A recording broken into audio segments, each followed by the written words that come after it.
Dear safety professional, आज फिर से एक धमाकेदार टॉपिक हम लोग बात करने वाले हैं और वो है GI, Saudi Aramco GI. Saudi Aramco GI के बारे में आज हम लोग बात करेंगे और ये बहुत नायाब और बहुत कामयाब टॉपिक होने वाला है क्योंकि हर तरह की क्वेश्चन इसमें कवर किए जाते हैं। आप जब भी आप इंटरव्यू देने के लिए जा रहे हो, आप कोई भी कंपनी के लिए इंटरव्यू दे रहे हो तो उसमें जीआई कोड्स पूछे जाते हैं। तो सबसे पहले हम लोग बात करेंगे कि जीआई, आप जानते हैं कि जीआई क्या है? Saudi Aramco GI general instruction के बारे में। तो इसमें हम लोग क्या क्या चीजें कवर करेंगे, चलिए हम लोग पहले उसको समराइज कर लेते हैं।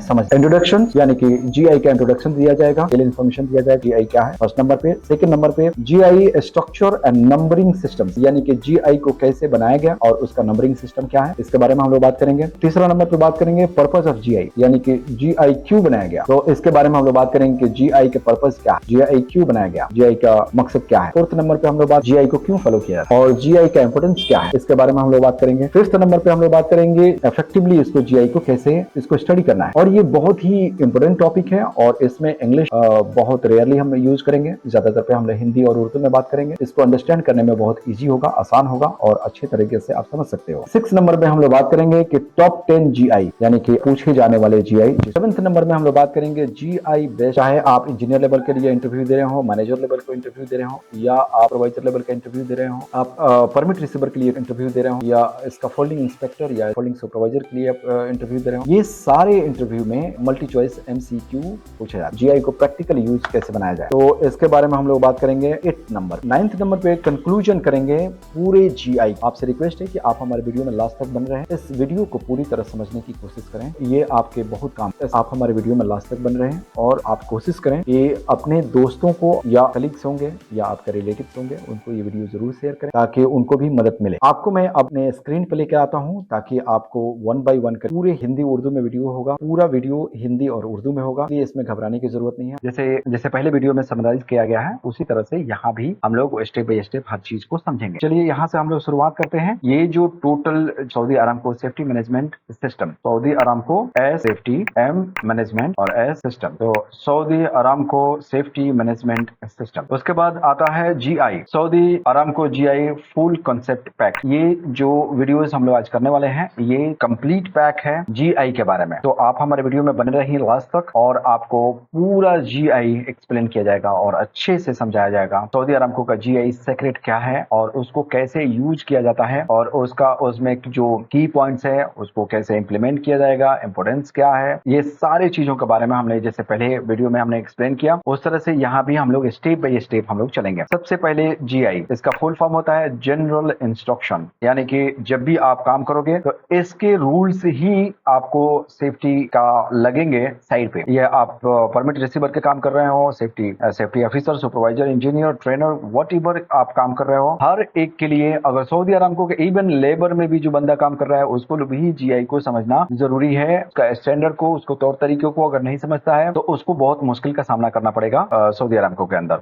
एम्प्लॉय, कंट्रैक्टर, विजिटर्स, ये सब के लिए लागू है। एम्प्लॉयज के लिए यानी कि जितने लोग काम कर रहे हैं सबके लिए लागू है। कंट्रैक्टर जो छोटे मोटे या बड़े कंट्रैक्टर हैं उन सब के लिए लागू होगा। इवन द विजिटर्स के लिए भी ये जीआई लागू होंगे। की डिपार्टमेंट इन्वॉल्व, और नंबर 1 पे होता है HSE, हेल्थ सेफ्टी एनवायरनमेंट। ये एक ऐसा डिपार्टमेंट है जो इसको पकड़ के रखना पड़ता है और इसके ही रूल्स रेगुलेशन के हिसाब से आगे बढ़ना पड़ता है। उसके बाद ऑपरेशन के डिपार्टमेंट जो होते हैं, मेंटेनेंस के जो डिपार्टमेंट होते हैं, इन सब को इस रूल के साथ में चलना होगा, ठीक है। इसके अलावा अगर वो अपने रूल्स इंप्लीमेंट कर रहे हैं या अपना एक्सपीरियंस को इंप्लीमेंट कर रहे हैं, ऑडिटर या इंस्पेक्टर जो भी अरामको का बंदा आएगा उनको एलिगेशन लगाएगा, उनके प्रॉब्लम क्रिएट करेगा, उनको साइड से बाहर निकाल देगा। तो इस वजह से कभी भी अपने रूल्स, अपना एक्सपीरियंस को नहीं थोपना है। कुछ इंपोर्टेंट जीआई जो बहुत ज्यादा इस्तेमाल होते हैं उनको हमने शॉर्टलिस्ट किया है, इस वजह से आप इसका स्क्रीनशॉट कर लें और इसको हिंदी में एकदम इजी तरीके से मैं एक्सप्लेन कर रहा हूं और ठीक है आप इसका स्क्रीनशॉट जरूर करें। स्क्रीनशॉट करने के बाद में इसमें हिंदी में एक्सप्लेन किया गया है, अगर हमेशा आपको याद रहेगा कभी भी आप इंटरव्यू के लिए जा रहे हो या कोई टेस्ट देने के लिए जा रहे हो तो इन जीआई को एक बार स्क्रीनशॉट आप जरूर देखो ताकि इसमें से रिलेटेड जीआई आपसे पूछे जा सकते। ज्यादा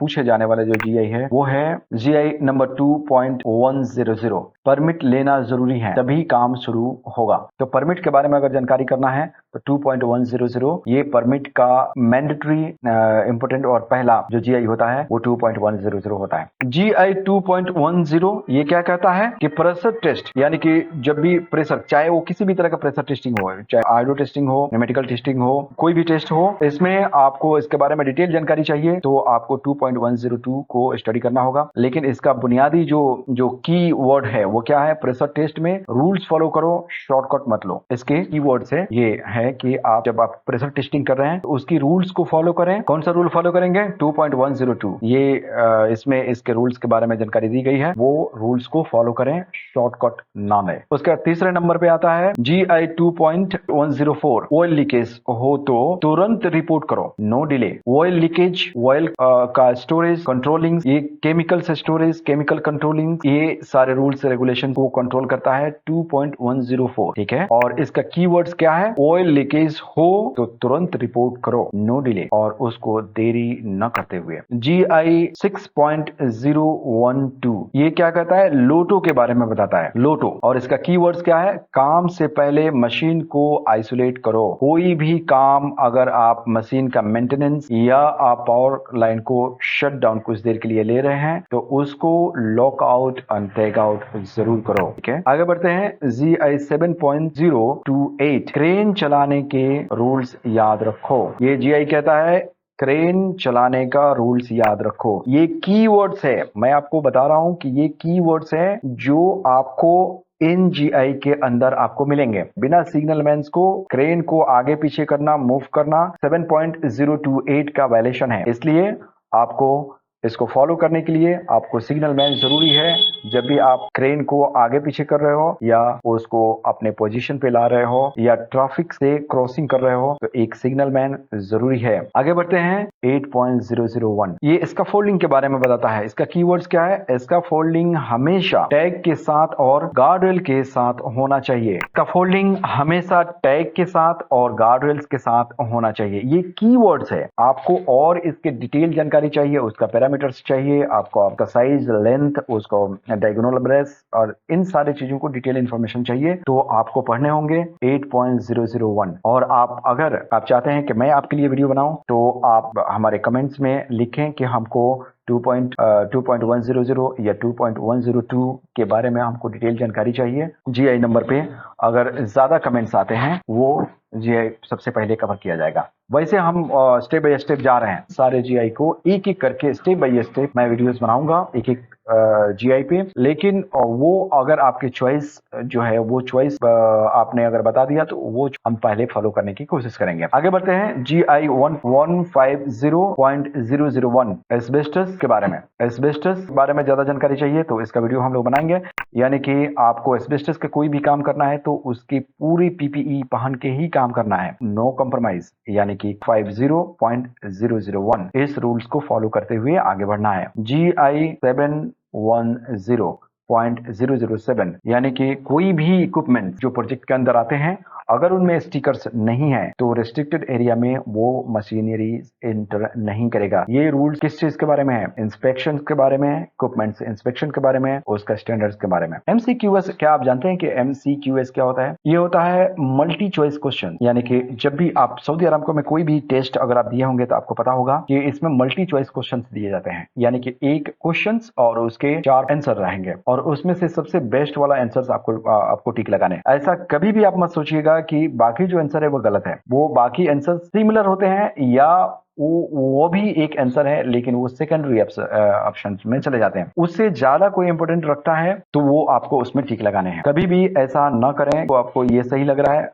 तो वो उस पर टिक लगा दिया। जैसे वेल्डिंग और ग्राइंडिंग दोनों लिखा हुआ है, अगर आपको टिक लगाना है तो वेल्डिंग और ग्राइंडिंग एक साथ लिखा हुआ है तो वेल्डिंग और ग्राइंडिंग पे टिक लगाएंगे। लेकिन वेल्डिंग और ग्राइंडिंग दो अलग अलग लिखे हुए हैं तो आपको वेल्डिंग पे लगाना है। जो आंसर ज्यादा इंपोर्टेंट रखते हैं उन पे आपको टिक लगाना है। इस चीज का ध्यान रखें। आगे बढ़ते हैं कि सबसे पहले एक कुछ एग्जाम्पल के तौर पर क्वेश्चन दिए गए हैं, इनका भी स्क्रीनशॉट आप जरूर कर लें और अपने आप को एक बार टेस्ट करें कि कोई भी टेस्ट में बैठने से पहले, यानी कि सऊदी अरामको का टेस्ट में बैठने से पहले क्वेश्चन से सिमिलर बहुत सारे क्वेश्चंस आएंगे। अगर आप उसके बारे में भी जानना चाहते हैं तो आप कमेंट करें। सबसे पहले आपका क्वेश्चन है 2.100 से 2.100 के मुताबिक हॉट वर्क परमिट कब रिक्वायर्ड होता है? किस तरह के काम में आपको हॉट वर्क परमिट चाहिए? किसके मुताबिक? 2.100 के मुताबिक जब वेल्डिंग का काम हो रहा हो तब चाहिए, या सिर्फ कोड वर्क के लिए हो रहा हो तब चाहिए, या जब स्कैफोल्डिंग इंस्टॉलेशन हो रहा हो तब चाहिए, या जब हाउसकीपिंग हो रहा हो तब चाहिए? कौन सा आपको लगता है कि सही जवाब है? जब वेल्डिंग काम